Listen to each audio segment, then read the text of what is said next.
네, 우리 지난 시간까지 샬롬 지난 시간은 아니고 지지난 주에 샬롬 공동체는 우리를 온전히 회복한다는 의미로 세워지는 공동체이고 또 복음을 전하는 공동체라는 것을 우리가 함께 보았습니다. 그리고 오늘은 구원에 관해서 여러분들과 이야기를 나누어 보려고 합니다.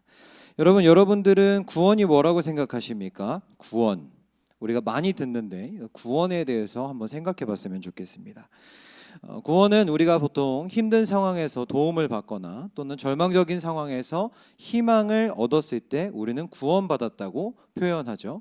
전쟁과 테러로 또 수많은 사람들이 희생당하고 있는, 어제도 엄청나게 많은 사람들이 희생당한 그 팔레스타인 땅에 종전이 선언됐을 때 그 땅이 구원받았다고 우리는 표현할 수 있을 겁니다. 또는 간암으로 시한부 인생을 살고 있는 이에게 극적으로 간 기증자가 나왔을 때, 그렇게 해서 수술받게 돼서 생명을 얻게 되었을 때 우리는 구원받았다라고 표현할 수 있겠습니다. 또 취업이나 입시를 준비하면서 간절히 바라던 곳에 소속하게 되었을 때 우리는 구원받았다라고 표현할 수 있게 됩니다. 성경 속에서도 다양한 구원의 모습들이 등장하고 있습니다. 대홍수 때 노아는 방주에 하나님의 명령에 따라서 방주를 지어서 노아와 그의 가족들이 구원을 받았죠. 그리고 룻과 그의 가족들은 소돔과 고모라에 불비가 내려서 그 땅이 멸망할 때 하나님의 말씀으로 인해서 인도하심으로 구원을 받게 됩니다. 또 다니엘의 세 친구는 어떻습니까? 풀무불 가운데에서 하나님의 손이 그들을 지키셔서 그들이 그 불 아궁이 속에서도 구원을 받게 됩니다. 또 요나는 어떻습니까? 물고기 뱃속에 들어갔다가 하나님의 그 구원하심을 힘입어서 그의 생명을 구원받게 되죠. 대충 구약만 살펴봐도 이 정도입니다. 사실은 훨씬 더 많은 구원에 관한 이야기가 성경에 기록되어 있죠. 또 이것 말고도 신약까지에 이르러서 성경은 온통 구원의 내러티브로 가득 차 있는 것을 우리는 알게 됩니다. 그렇다면 이것이 시사하는 바가 무엇일까요? 성경이 이런 구원의 이야기들을 이야기하고 있다라는 것이 시사하는 바는 무엇입니까? 성경의 기록 목적이 구원에 관한 이야기를 하려고 하는 것이다라는 것을 우리는 알 수 있죠. 여러분, 성경은 과학책이 아닙니다. 성경은 역사책도 아닙니다. 성경은 하나님의 구원에 관한 이야기를 우리에게 알려주기 위한 책임을 여러분들이 기억하면서 성경을 읽어야 제대로 성경을 이해할 수 있다라는 것이죠. 어쨌든 구원이 굉장히 중요하다는 것입니다. 그런데요, 안타깝게도 어쩌면 평범하고 안정적인 삶을 살아가는, 그런 삶을 영위하는, 소위 부족함이 없는 사람들은 앞서 말씀드렸던 성경에 나왔던 또는 우리 일상에서 굉장히 극적인 경험들, 그런 구원을 경험하기 어려운 것이 아닐까라는 생각이 듭니다. 실제로 현대인들에게 복음을 전하기 어려운 이유 중 하나가 우리가 지금 살아가는 이 세대가 굉장히 풍요로운 시대라는 것이죠. 그런 현대인들에게는 극적인 구원이 필요 없는 것처럼 느껴집니다. 아마 우리들 중에도, 여기 앉아 계신 분들 중에도 이와 같은 생각을 하시는 분들이 있을 겁니다. 나에게 정말 그 구원이 필요한지, 그 구원의 필요성에 대해서 한 번쯤은 의문을 한번 품어보신 분들이 계실 겁니다. 저는 이미 괜찮은 삶을 살고 있어요. 사실 저는 구원에 딱히 생각해야 하는 이유를 잘 모르겠어요 라고 하는 생각들 말이죠. 그런데 여러분, 하나님께서 베풀어 주신 그 구원은 약한 자들 혹은 약해져 있는 자들만 위한 구원이었을까요? 제가 지금껏 신앙생활하면서 들었던 교회의 설교나 메시지들은 우리가 안정적이다, 평안하다, 아무 문제가 없다고 느낄 때마다 목사님들께서 마치 주먹을 휘둘러서 평안한 나의 삶을 불안하게 만드는 것처럼 느껴졌던 적이 있습니다. 잘 살고 있는 사람들을, 강한 자들을 억지로 끌어내리면서 야, 너 정말 넌 약해, 너는 부족해, 너는 문제가 있어 라고 다그치면서 우리에게 구원의 필요성이 있다라는 것을 알려주고자 했던 식의 메시지들이 있었다라는 것이죠. 물론 우리의 삶 가운데 정말 문제가 없는지 돌아보는 일은 필수적입니다. 필요합니다. 그러나 동시에 그 강한 지점에서 우리가 괜찮게 살아가고 있는 그 지점에서도 우리가 굳이 어려운 일을 당하지 않는다 하더라도 지금 여러분들이 살아가고 있는 평탄한 삶의 자리 속에서도 하나님께서 우리에게 허락하신 그 구원을 놓치지 말아야 한다라는 것이죠. 어떻게 그럴 수 있을까요? 어떻게? 그것 중에 하나의 방법은 우리가 이미 가지고 있는 힘, 우리가 가지고 있는 능력, 우리가 누리고 살아가고 있는 삶의 모든 편리한 모습들, 이런 것들이 하나님께로부터 왔다고 인정하는 데서 우리는 하나님의 구원을 인정하고 경험할 수 있게 된다라는 것입니다.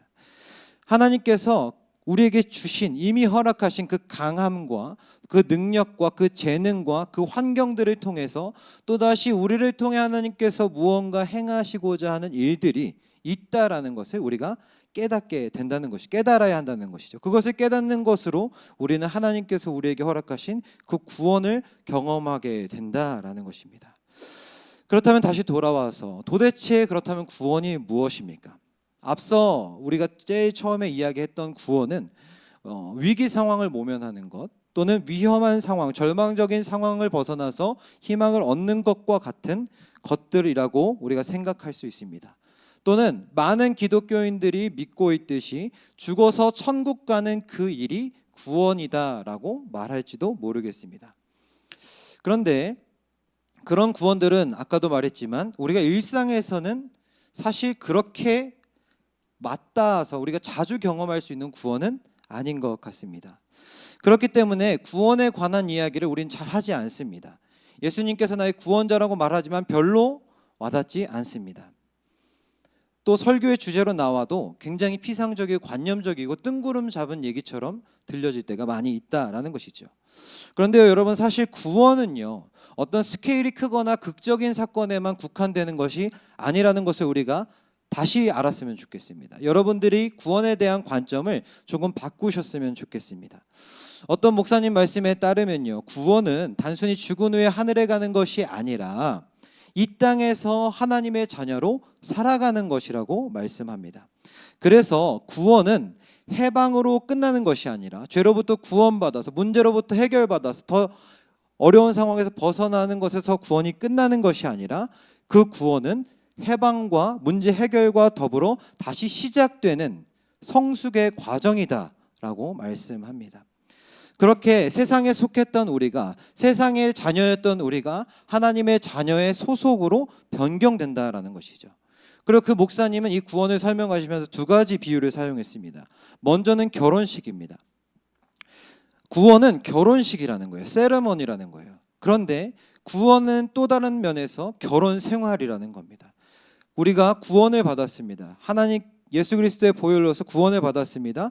그런데 거기서 끝나는 것이 아니라 단순히 천국 가는 믿음을 소유하게 되는 것이 아니라 우리의 삶을 살아가는 그 삶의 자리 가운데 하나님과 교제함으로 우리의 구원의 여정이 계속해서 이어지는 것이고, 우리의 삶의 자리에서 삶의 자리 천장 가운데서 그것들이 경험되어져야 하는 것이 우리의 구원이라는 것이죠.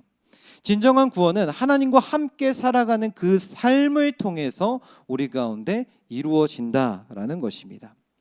또 한 가지 비유를 말씀하셨는데 그것은 놀이공원에 대한 비유였습니다. 우리가 놀이공원에 가서 입장권을 사고 입장한다고 해서 그 놀이공원을 다 누렸다라고 말할 수 없지 않습니까?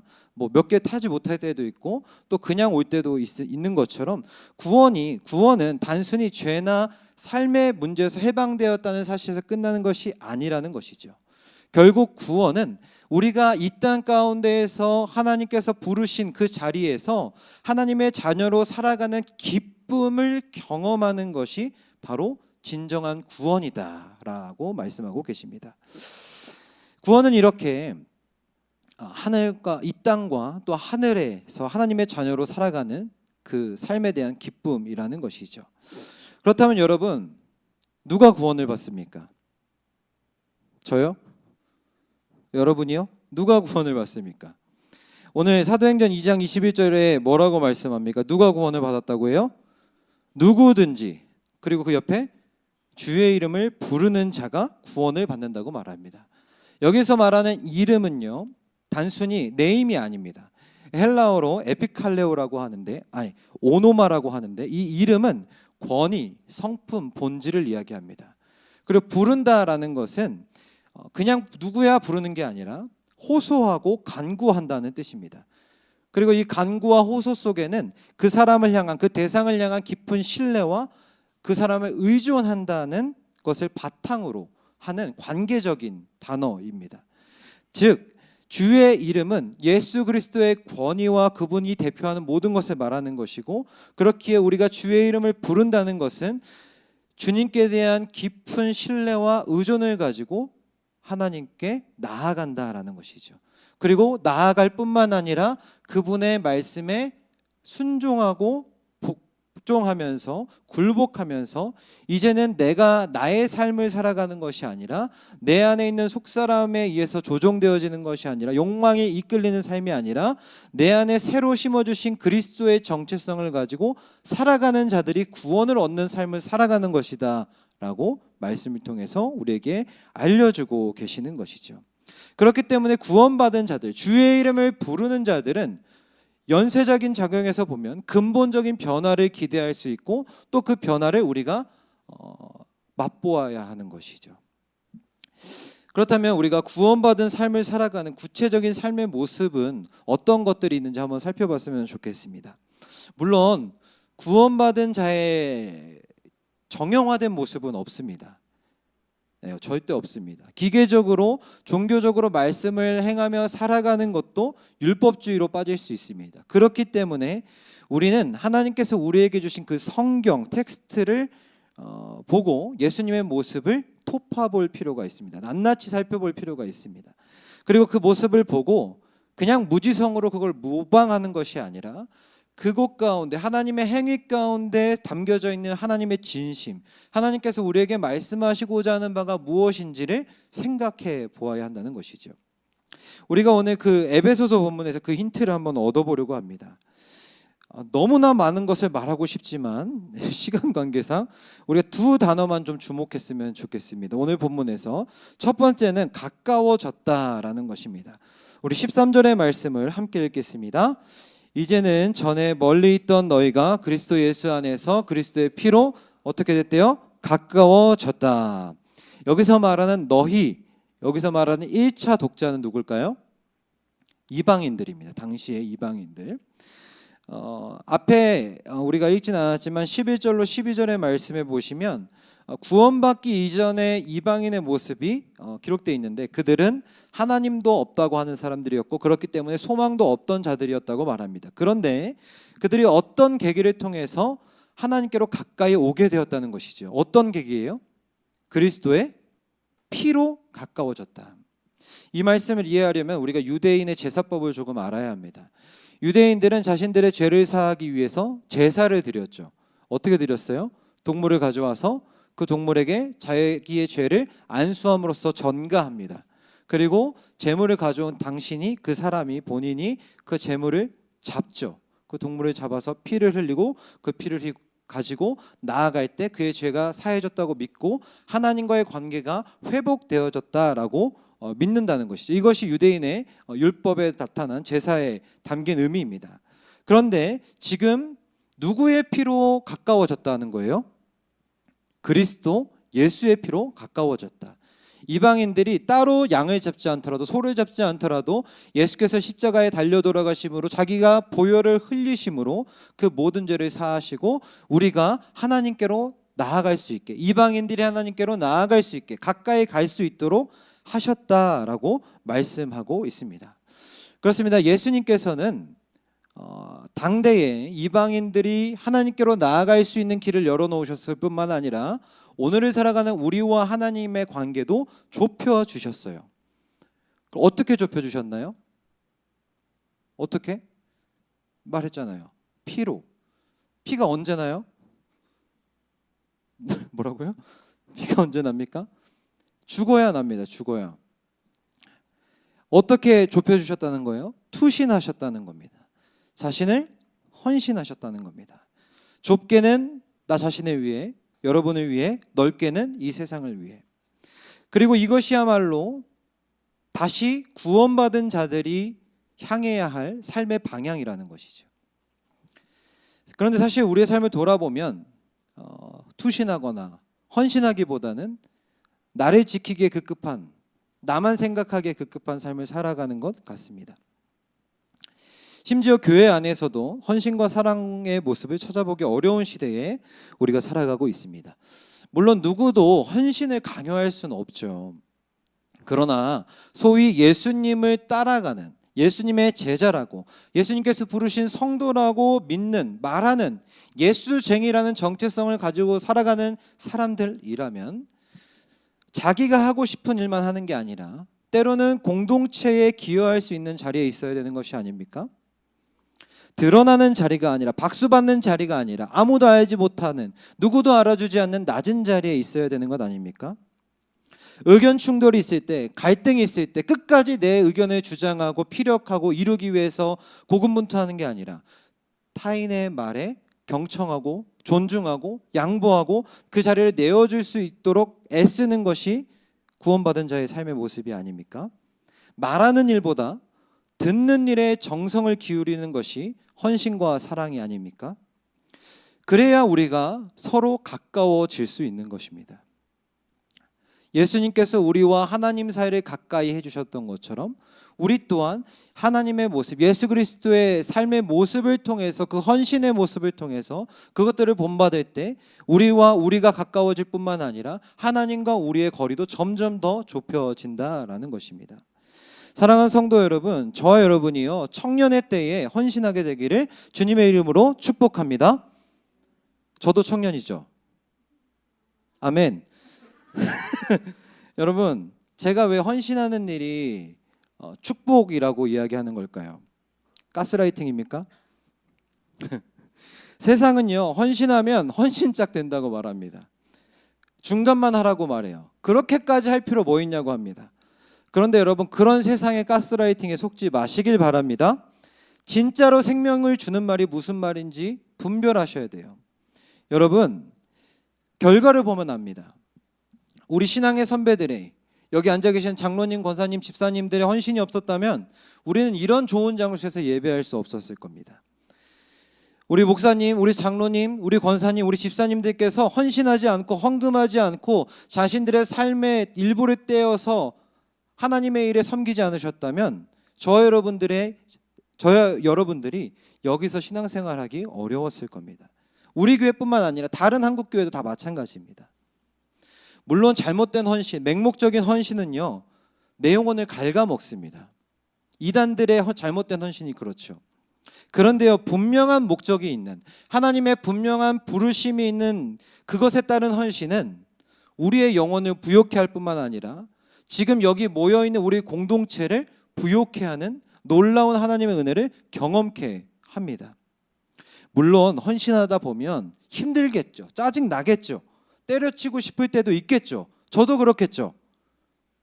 네. 그런데 여러분, 예수께서 투신하셨기에 우리가 하나님께 가까워질 수 있었던 것처럼 우리 신앙의 선배들의 헌신으로 인해서 우리가 여전히 신앙의 자리에 가까이 있을 수 있는 것처럼 저와 여러분의 헌신은 결코 헛되지 않을 줄 믿습니다. 그렇게 구원받은 자의 모습을 살아가려고 애쓸 때 하나님께서는 우리에게 더 깊은 구원의 기쁨을 허락하실 줄을 우리가 믿으시기를 바랍니다.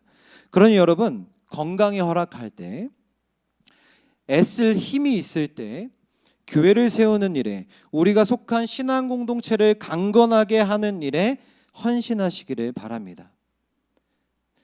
그리고 우리에게 헌신할 수 있는 좋은 기회가 있죠. 금요일에 특별 새벽 예배 특성이 있습니다. 이거를 위한 빌드업은 아니었어요, 여러분. 그런데 우리 헌신의 자리가 또 마침 있잖아요. 마침 있지 않습니까? 우리가 감사하는 마음으로 하나님께 온 마음과 정성을 다해서 기쁨으로 그 시간 나와서 찬양할 수 있었으면 좋겠습니다. 일찍 나오는 거 어렵습니다. 새벽에 나와서 목도 안 풀렸는데 얼굴도 막 이렇게 팅팅 부어 있는데 앞에 서서 막 카메라도 가까이 비추고 열받아 죽겠는데 나와서 찬양하라는 거 부담스럽게 느껴질 수 있을 겁니다. 그러나 여러분, 그 모든 과정 가운데 하나님께서 그 모든 과정이 하나님께 헌신하는 것이고 또 하나님께서 우리에게 맡겨주신 속하게 하신 이 공동체를 다시 한번 더 세워가는 일임을 우리가 기억하면서 그 자리에 기쁨으로 나올 수 있는 저와 여러분 되기를 바랍니다. 네, 두 번째로 주목할 단어는 허무셨다입니다. 에베소서 2장 14절 우리 함께 읽겠습니다. 그는 우리의 화평이신지라 둘로 하나를 만드사 원수된 것 곧 중간에 막힌 담을 자기 육체로 허시고. 아멘. 예수님께서 무엇을 하셨대요? 담을 허무셨습니다. 담이 뭐예요? 뭔가를 가로막기 위해 세우는 게 담이죠. 왜 담을 허무셨을까요? 심심해서? 아니요. 세우지 말라고 허무신 거예요. 다시는 세우지 말라고. 여기서 허시고라는 헬라어를 보면 폐지하다, 파괴하다라는 번역이 있습니다. 다시는 그 담을 세우지 말라는 거죠. 그렇다면 이 담은 무엇이었을까요? 이 말씀에서 가리키는 담은 두 가지입니다. 하나는 눈에 보였던 성전 담이었습니다. 그 성전에 있던 담은 유대인과 이방인을 가르는 담이었어요. 이방인들이 유대인의 성전에 들어오지 못하게 하는 담이었다는 것이죠. 근데 그 담을 예수님께서 십자가에 달려 돌아가심으로 하나님께 나올 수 있는 길을 열어주심으로 허무셨다는 거예요. 그리고 또 한 가지 이 담은 무엇입니까? 눈에 보이지 않는 담입니다. 문화적, 종교적 측면의 담이라는 것이죠. 특히 유대인의 율법에는 음식법, 할례법 같은 것들이 있죠. 유대인들은 이런 것들을 지키지 않으면 지키지 않는 사람들은 짐승보다 못한 존재로 여겼어요. 그래서 이방인들 그렇게 여겼고 그냥 본인들이 살아가는 삶의 자리 가운데에서도 이방인들에게 담을 치고 나는 선민, 너희는 천민, 나는 선택받은 자, 너희는 버림받은 자, 유기된 자라는 사상을 가지고 지금도 살아가고 있기 때문에 저짓을 하고 있는 것이 아니겠어요? 그런 담을 예수님께서 허무셨다라는 겁니다. 유대 율법을 지키지 않더라도 유대인이 아니더라도 할례법을 지키지 않더라도 모두 하나님께 나올 수 있는 길을 누가 열어주셨다고요? 예수님께서 열어주셨다라는 것입니다. 그렇습니다. 예수님께서는 인종적, 사회적, 종교적 차별과 배제를 그 담을 견고한 것을 다 파괴해 버리셨다는 거예요. 무너뜨리셨다는 거예요. 다시는 세우지 말라고 무너뜨리셨다라는 겁니다. 이를 통해 그리스도 안에 있는 자들, 그리스도 안에 예수 그리스도를 구원자로 고백하는 자들에게는 결코 차별과 배제가 있을 수 없게 된 것이죠.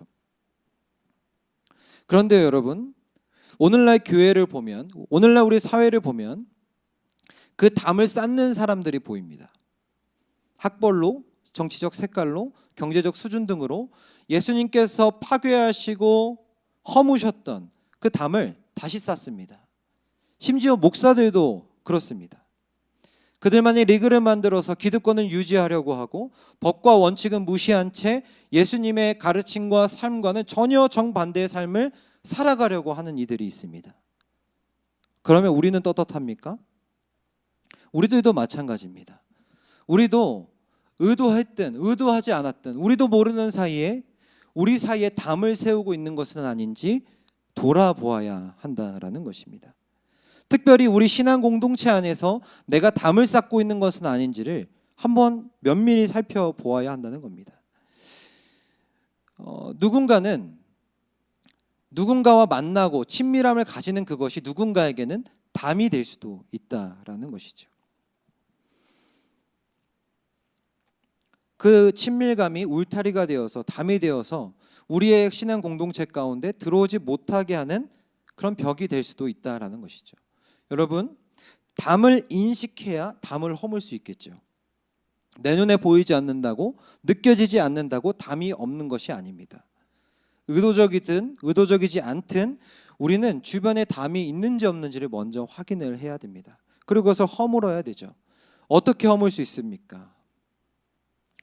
모든 사람에게 가까이 다가가고 모든 사람을 친밀하게 대하라는 게 아닙니다. 여러분에게 MBTI E 성향이 되라고 말하는 게 아니에요.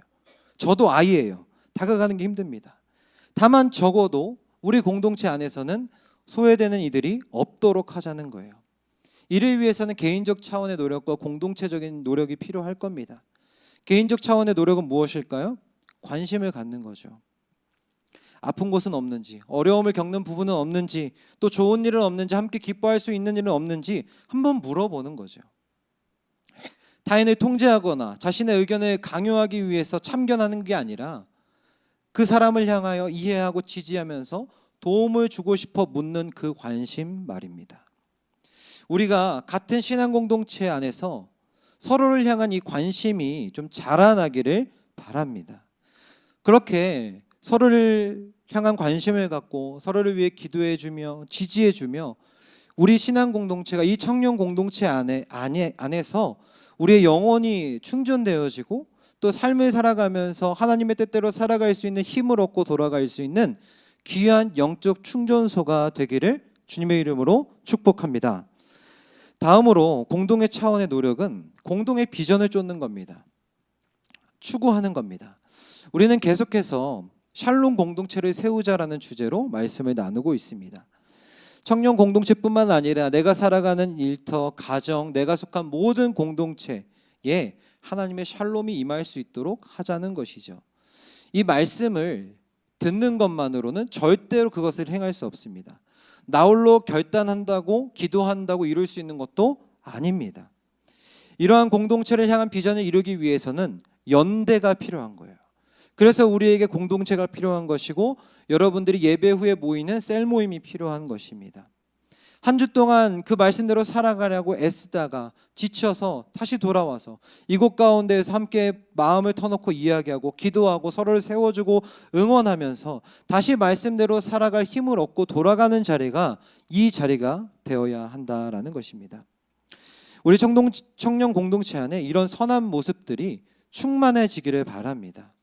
그렇게 우리가 하나님께서 세우시고 부르시고 세우신 이 청년 공동체가 정말 하나님의 구원을 만끽하면서 그 구원의 기쁨을 회복하면서 이 청년 공동체 안에서 아름다운 신앙의 추억을 다 쌓아갔으면 좋겠습니다.